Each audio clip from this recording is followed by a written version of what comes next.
Sa mga fans ng page ng Light 'em Up, today, this afternoon, I am going to show you how to create the round lamp. But first, I want to show you what's the materials all about. Okay, we have several materials here, several sizes. Let me just show you one by one. Okay. Roshan, mag-hi ka muna. Hi! Good afternoon. Hi. Sana may mga classmates kang nanonood. Teka lang, mag-share tayo. Ay, meron lang nanonood. Sino kaya yon? Sino? So, later, let's see. Kasi I want to show you na kapag bumili kayo ng do-it-yourself pack, you will save a lot on shipping. Tapos, of course, if you are going to do it yourself, there is a sense of ownership. You can, you can say that, I built this lamp and I created myself. So, 'di ba, parang ang sarap ng feeling na iilawan mo yung ilaw mo na ikaw mismo yung gumawa. So, other than that, we can also recycle because, syempre, you can use your old wires and bulbs kapag binuo niyo yung ilaw. So, ang laki na magiging savings ninyo. So, but of course, you can always opt to buy the assembled one from Light 'em Up from us. So, yun lang. Syempre, we will spend a little more on the shipping because the courier will compute by the bulk. Okay, so here, I want to show you the smallest one. Ito yung hawak ni Roshan. Later, for the sake of demonstration, we are going to use for her the extra small so that it's easier for her hands to, to hold. So, ito yung extra small. The next size would be the small. The next size would be the medium. And then the next size would be the large. Palaki siya ng palaki. We have 7 sizes in Light 'em Up and we have 11 colors.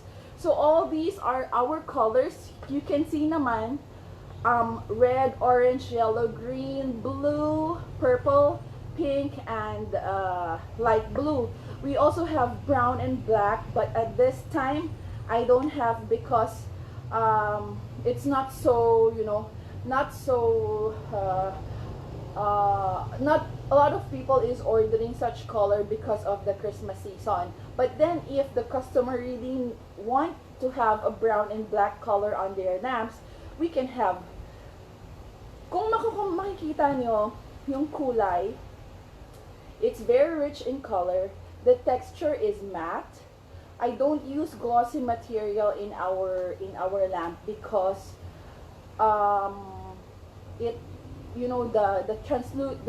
the transparency of the glossy material, you can see the soul of the lamp. You can see the bulb and the receptacle, and it shouldn't be that way. So this type of lamps is called the IQ light concept, which is not IQ, not the one that you thought, that interlocking or the intelligence quotient, but this is IQ as in interlocking quadrilateral. Kasi the shape is rhomboid. So in geometry, this is a quadrilateral shape. And if you can see, this is a bit slanting, so that when you connect to each other, attention will be used to connect and hold the lamp together. So you don't need any glue, you don't need any staple, you don't need any tape to hold the lamp on its own. So you can just, this is a self-locking mechanism.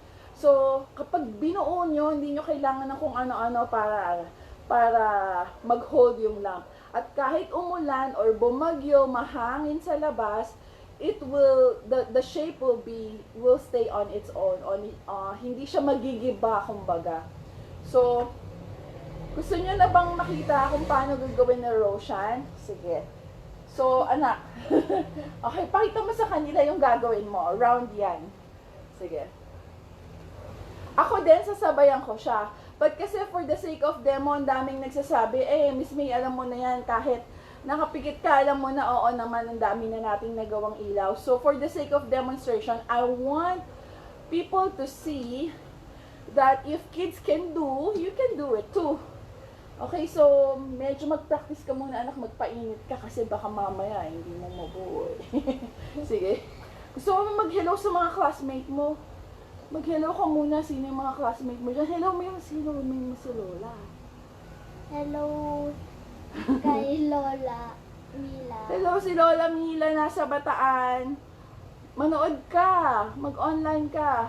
And also, anong pangalan ng mama ni Prince? Mama ni Prince? Hindi ko alam eh. Hello, mo na lang si Prince. Si Prince po, kaklase Oh, ko. hello daw dun sa classmate niya. Dapat kasama namin yung classmate niya eh. Kaso umuulan. So, tingnan muna na lang natin. Shout out din sa Wow, may shout out. sa mga teachers dyan na nagtuturo sa amin. Saan? Saan ka ba nag-aaral? Sa Will School of Antipolo. Taga-Will School daw siya. Okay, so, gagawa siya ng round lamp. Okay, this is called a flat pack, which is composed of 30 elements. Sabi niya, si Leonardo Sally, hello po. Shout Magandang out. hapon po sa inyo. Okay, ma'am, parang nag-message ka sa akin kanina, manood ka po kasi papakita ko sa iyo kung paano niya gagawin kasi kaya mo rin to para mas makamura ka sa shipping. Okay, so isang pack na binibili na sa DIY kit ay composed of 30 pieces. Elements po ang tawag dito and makakagawa ka ng iba-ibang shape based dun sa number ng elements na gagamitin mo. So sa bilog, 30 pieces yung magagamit mo. So Roshan, simulan mo na.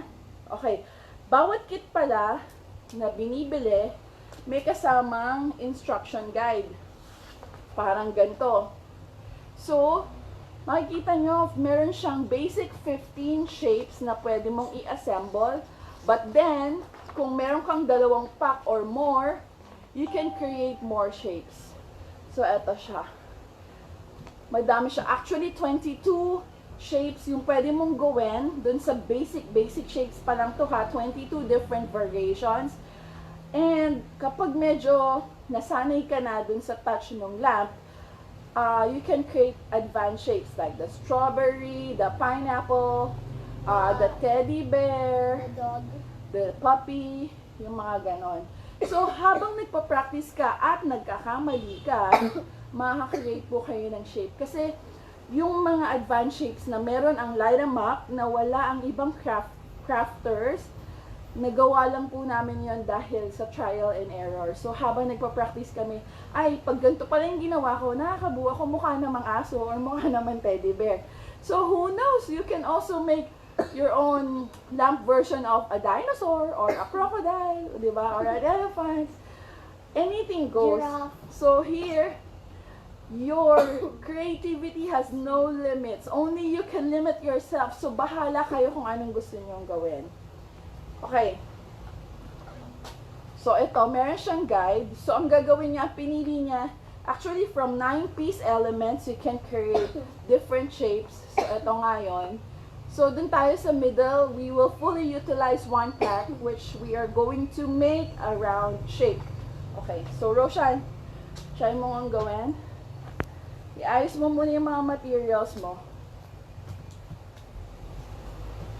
Okay, in one lamp you can make one solid shape, solid color shape, or you can mix it all up, or you can try like favorite color mo is pink, purple, and white. Pwede yan sa isang ilaw, or medyo may light blue. Pwede yan. O kaya lahat yan pwede rin. So depende sa inyo, wala pong maglilimit. So sige, gawin mo na siya. So ako, gusto kong gumawa ng bilog din, pero mauna ka na kasi baka ano.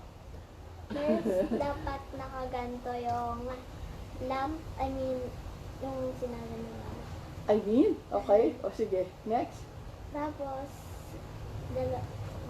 kumuha pa kayong isa. Tapos, Paano mo i-connect? Ayun. So, i-connect mo lang yung mga corners. Okay. Yung mga corners na ito, tsaka ito. Tapos yung sa isang material mo, i-connect mo lang siya. Hawakan mo lang siya very soft kasi nabibend naman siya talaga. So yung pagiging pagka-bend ng material, ito yung nagbibigay ng tension para mag-lock yung mga materyales sa bawat isa. So, ito siya. Next. Sige, gawin mo lang. Ang bagal ng internet ng smart, nakakainis o ayaw mag-load yung ano ko, yung phone, nakakasal naman eh.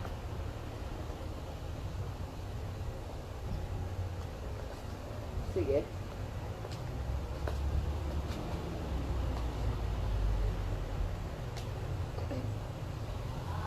Okay. So, the first level, you will be making a rosette. This is the base composed of 5 elements. Para siyang flower. Ito siya. Ito yung base ng shape mo. Para siyang ball. Tingnan. Okay. Sige, tapos na? Hindi pa. Oh, sige. Taligtad. Yan. Okay. So once you're done with the first layer, you will connect another 5 elements on the second layer. Nasa second layer. Oh, sige. Okay. Susundan nyo lang yung ano, susundan nyo lang yung parang ano niya, yung direction, yung paghiga niya. So just connect all the 3 corners. Actually, you can finish this nap in less than 2 minutes eh. Kaya minsan nanghihinayang ako, nag-ship, mas mahal pa yung binabayad natin sa LBC kesa dun sa ano, dun sa presyo ng ilaw. So na, nalaglag. Sige. Oops, okay na muna. Nasa third layer ka na eh. Okay. So, ang second layer will look like this. So, yung first 5 mo, nadagdagan lang siya. Can you see that? So, nadagdagan lang ng level. On the third layer, para mag-form yung parang body nung ating shape, ay si Lola online, ay tsaka si Tita Ann. Naku, mahina din daw yung signal Hi, niya. Lola! Si Tita Ann, mama nila Christian, tsaka nila Kaloy, nasa ano siya? Nasa Cavite. Okay, so sa third layer, para pataas daw tsaka pababa. Okay, so you can see in the diagram, you just need to follow the direction. So yung first first element ng third layer, una nakatayo, tapos pahiga, Fourth layer na ako. tapos patayo ulit, tapos pahiga na naman, tapos patayo, hanggang sa matapos mo yung isang ikot niya. So your third layer is 10 elements. So first layer is 5 elements, second layer is 5 elements, the third layer is 10 elements. So 20 na. 20 pieces na. So meron ka na lang 10 elements na natitira para magawa yung bilog mo. So medyo nakikita nyo, nagpo-form na siya na bilog. Ito na ang itsura niya. Tama ba yun sa'yo? Kulang ka pa. Okay. Okay, so on the fourth layer, you will utilize another 5 elements. So susundan mo lang ulit yung direction nitong shape. Para siyang puzzle, titingnan mo lang kung saan mag-fit yung material mo. So kukonek mo ulit yung tatlong sides. Bilis mo na. Ang bilis ko daw. Oo eh, ganun talaga. Masasanay ka rin. 4 and 5. Okay. So makikita mo, paliit ng paliit yung butas. Kasi pakonti na ng pakonti yung elements. So in this case, meron na lang 5 na natitira doon sa materials na ginamit mo doon sa isang pack. Okay. So, you just need to put this 5 all together. Ang medyo mahirap dito is the last piece kasi kailangan mong i-bend kasi wala na siyang space kumbaga.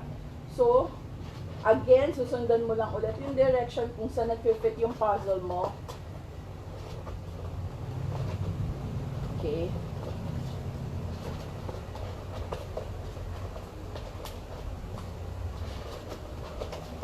Four. The last piece would be like this. May isang maliit na opening. And this is enough for you to put your wire and your cable inside, your cable and your bulb inside, I mean.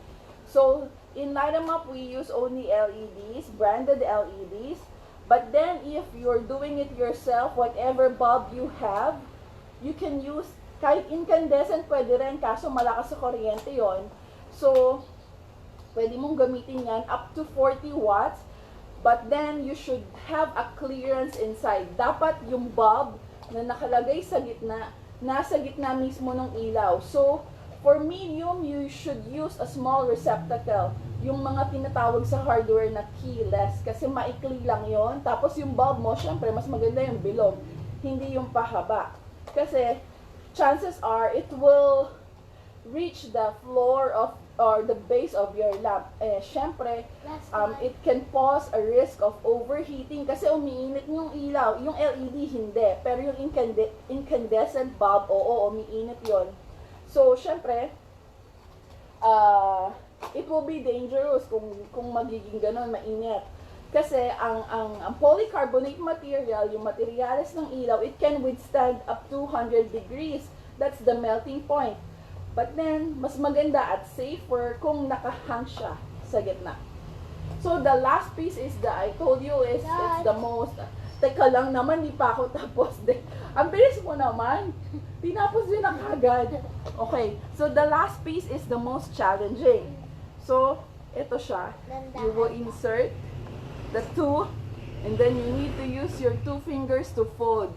You have to use this and fold the material para sabay mo siyang maiipasok. 15 minutes. Okay. Kasi iba, yung star naman. Ito na siya. So this one is the medium lamp. So this one, the measurement is about 32 cm in diameter. This is just enough to light your garage, your room. Itong mga ganito kaliliit, walang receptacle na magkakasya. And yung ilaw, this is too big, too small for our receptacle here in the Philippines. So normally, I use this extra small materials for my teddy bear, for the artisan design. So the teddy bear, the puppy, kasi it uses more than 30 elements. Normally, yung mga ganong shape, anak, kunin mo nga sa kwarto. Yung ginawa ko nasa plastic. Okay. So yung mga ginawa kong shapes na yon, it is usually more than 30. Kasi pag ganito lang kaliit, napaka-dangerous kung nakadikit yung ilaw. So, mahirap take chance ng ganun. Kasi syempre, ano pa rin, pag hindi natin iingatan, syempre it can cause, fire. Mahirap na. Although, this one, the material is flame retardant, hindi siya nagliliyab, pero mas maganda pa rin mag-ingat tayo. Ayan. Pinakuha ko kay Roshan yung ginagawa ko kanina. Okay. So then, I made a heart shape kanina. This is composed of 61 pieces. So that means, 2 pack at saka isa pa ang ginamit ko para dito. Ito, you can do this on different colors. So, depende sa customer. Hindi na siya makita. Depende sa customer kung anong kulay yung gusto nila. Ito, hindi pa tapos to eh. Gagawin ko tong baboy mamaya. Ito, si Mickey. Mickey Mouse. Tingnan mo yung material niya. Pareho lang ng size. Ayan. Pareho ng size ng extra small. So, I told you, I use only extra small on artisanal shapes.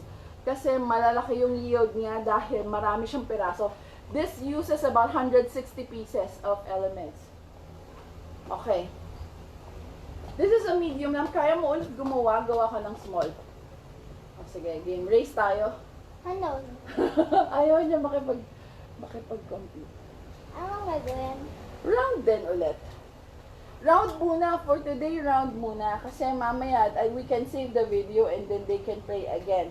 But then, I will make another comprehensive video na yung camera nandito sa taas para makikita nyo paano yung movement ng mga kamay. So, for those who are asking, especially outside Metro Manila, who cannot be reached by Lala Move, I suggest that you just buy the do-it-yourself kit so that you can save a lot on shipping. Sige, first you need to make the rosette, Flower. the flower. Yung base niya, 5. Alam mo, mas madali din kung gagawin nyo sa mga beginners kung gagawin nyo yung iba-ibang color. Para alam mo yung layer mo. So, halimbawa, first layer will be blue. Second layer will be pink. Third layer will be purple. Or, ano ba magandang kulay? Sometimes Green. it's hard. Sometimes it's hard. Bakit?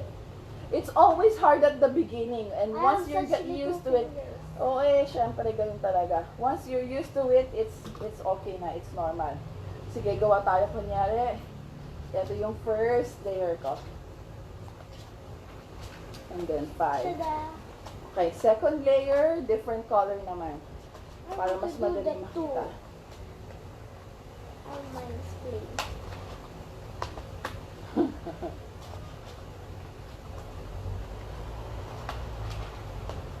Ow. Lola is watching, sabi niya. Okay, third layer. Sige na, nasan ka na? Sa second. Kasi sa beginner, mas madali din kung different color kasi you can identify your layers. Okay din naman siya. But syempre, yung white, it's very elegant and very flexible, very versatile kasi if you need a red lamp, using your white lamp, you can just put a red bulb, it will turn into red lamp din. So, pwede nang gawin pang Christmas, no? After Christmas, pwede mo nang tanggalin yung pulang ilaw, tapos lagyan mo ng compact fluorescent bulb o kaya ng LED na kulay puti or kulay yellow, edi meron ka ng night light or ilaw mo sa room. Sige, for the fourth layer, I will use pink para easier to identify. Oh, rainbow. Yeah, you can use all the colors. Ready din. Bahala ka. And then green. Tomorrow gagawa kami ng parang parol kasi ito yung Madali. mabili para sa mga nagde-decorate pag Christmas kasi it can be used as a parol alternative. Saan ka na? The third. Tapos na ako. Ang laki. Ang laki ba yan? Oh, ito yung small. So, easier for you to identify your layers when you are going to use that material. So, ito siya. So, pag lighted na to, syempre mas maganda siya.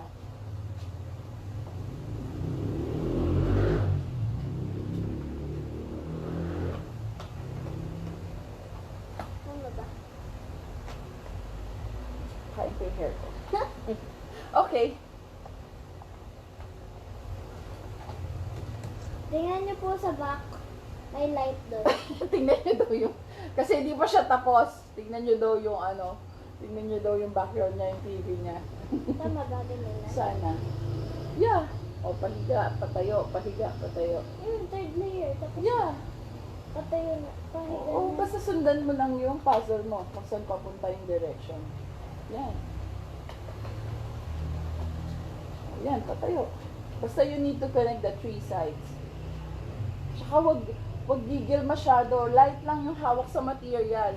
Kasi pag gigil, nagkakaroon siya ng crease, parang nagpo-fold siya. Nagkakaroon siya ng bend, ganon, yung parang linya. Pag inilawan mo yung kitang-kita din siya eh. So, mas maganda, light lang yung hawak. Anyway, malambot naman to. At saka maganda yung pagkakakat ng material namin, hindi siya nakakasugat. Okay, let me warn you also for those sellers who have been selling the other type of material, which is the glossy one. Other than it is thinner, kita mo yung kaluluwa, it's not really nice to see na hindi sila nagpo-follow dun sa standard ng thickness ng material tsaka yung yung principle ng IQ lamps. These lampshades are meant to Almost diffuse light. Okay, so you're up to the last part. Hindi na di-diffuse yung light kasi kita mo nga yung light niya sa loob eh. So dapat dito Pag nilagay mo yung ilaw at inilawan mo, hindi kita kung ano yung nasa loob. Ganun yung principle ng IQ lamps. Nalalakihan siya dun sa dun sa small na material. Paano kung 3XL? Kasing laki ng bond paper yun, bawat piraso. Dahan lang. Lock mo muna isa. Lock mo to. Dun sa ilalim.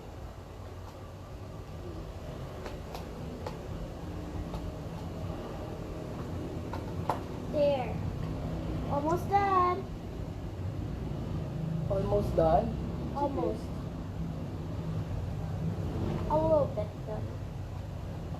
Just a little bit. Kay Dr. Bet din. See? Bet ang Costars. Ay, hello daw kay Dr. Beth. Principal namin. Principal niyo. Sige. Si Teacher Ching, hello din. Ay, hello Teacher Ching and Miss Kimberly. Si Miss Kim. Bite niya. Sige. Okay. Ang kagandahan ng pagbili ng do-it-yourself lamps. Other than you're doing it by your own, of course you can do this together with your kids. Bonding time. Bonding time. Oo, nakakatuwa naman talaga eh. Kasi nung una niya itong nagawa, talagang I was like 2 years old. 2 years old, grabe ka naman. Oo. No Hindi. fairy lights. Kasi pag nakabuo sila, alam mo yon yung feeling na ang saya-saya nila, wow, ma, nagawa ko, galing, oh. Kasi, yung mga ganong do-it-yourself, it can build confidence for your kids din. Tsaka, hindi lang, lagi ang nilalaro nila yung mga phone. This one, pag after nilang mabuo yung isang shape, they can dismantle, and then create another shape na naman. So, for the pack of 30 elements, they can create 15 different shapes. So, pag nagawa na nila yung bilog, kalasin naman ulit.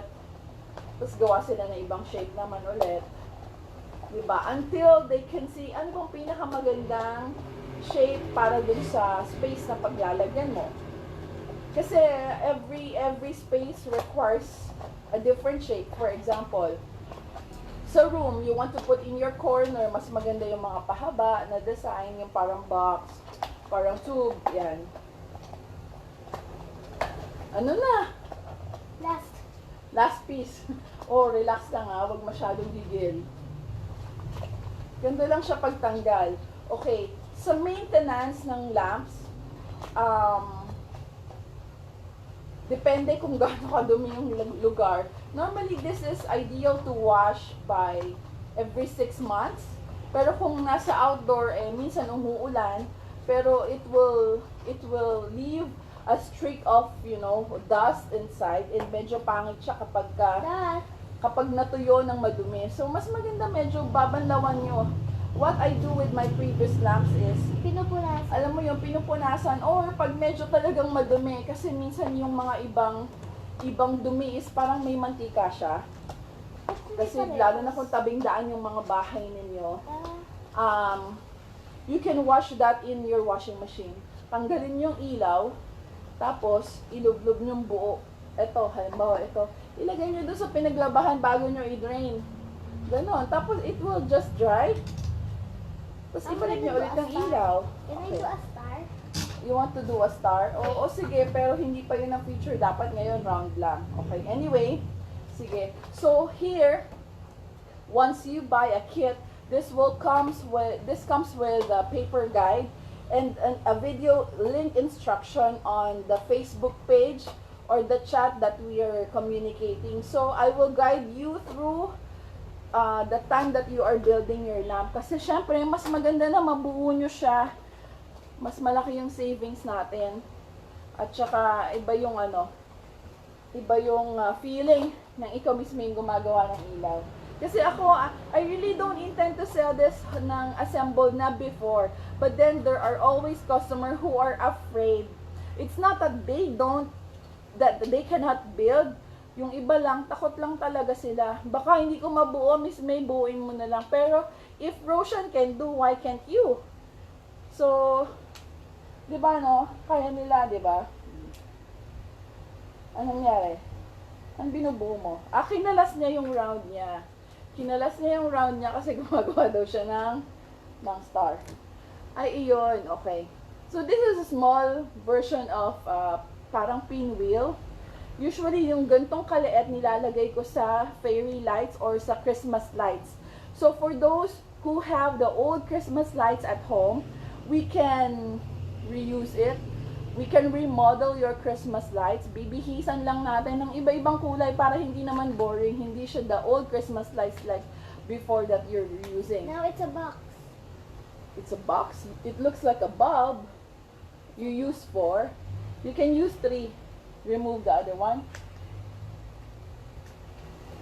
Eto, diba? So, depende. You Now can it's a use fairy multicolor. light. Okay, for fairy light. So, yan. You can use these petals to dress up your old Christmas lights. So, depende kung anong motif nyo for the holidays. You can use white, you can use red, you can use pink or purple, whatever color you like. So, nasa inyo yon. Pwede ding multicolor. Sa isang petal, you can use different colors in one petal. Pwede. Okay, so for now, yun lang muna. Magbabay na muna tayo. Bye-bye. Okay, so stay tuned po for other shapes. We will do that on some other time. Kasi ang hina ng signal umuulan. So, gagawa po tayo ng parang parol. Yung pahaba, yung tube. We will create 15 different shapes. We will make 15 different shapes. Para makita nyo na it's very easy. It's not scary to do this puzzle lamps. And it's very affordable. It's very economical since you can use this for all of your occasions. It's not only for Christmas but for the birthdays of your kids, for the main light na sa room. Yeah, school decor, oo. Basically, all spaces you can use the lamps. Okay? Sige. So, for now, ito lang munang round tayo. Sa susunod po, baka bukas, gagawa tayo ng parang parol. Para alam nyo kung paano gawin. Madali lang siyang sundan. Sige na. And we will teach na. Bye-bye. Bye-bye na. Bye-bye. Bye-bye. See you next time. Okay na. Pause mo na. Where? Finish.